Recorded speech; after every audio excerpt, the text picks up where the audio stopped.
E aí, molecada, vamos continuar a viagem. Saímos de Itamarana, enchemos o tanque, gastamos R$62 de Ponta Grossa. Fomos até Londrina e estamos voltando para Itamarana, enchemos o tanque, deu R$62. Economia tá bom, né?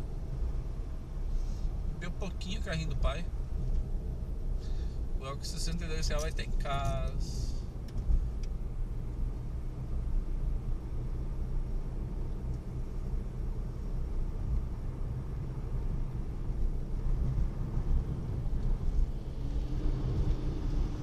Acelera essa porra aí, caralho. Que eu faço 1.112 cavalos gritar também. Só que eu tô com preguiça. E o bolso também. Mão de vaca do caralho que eu sou. Sou mesmo, que se foda. Como que eu vou reformar minha casa, caralho?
Olha o salame. Olha o salameiro. 5 salame por 10. Olha. Tô afim, hein?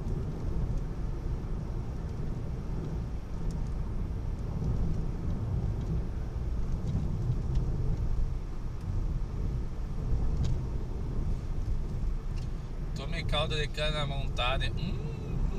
Isso é maldade no coração da criança, velho.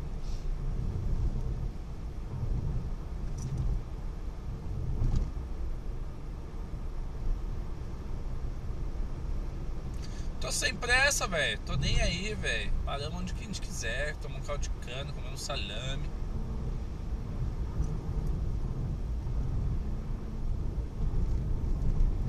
Tô passeando e tô ganhando. Ah, esse Lima é muito filho da puta. Ah, esse Lima é muito maluco.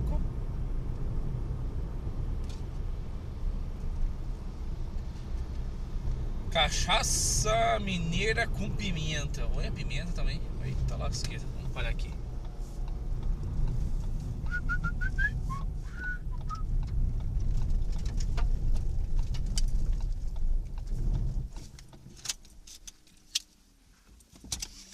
Já voltemos.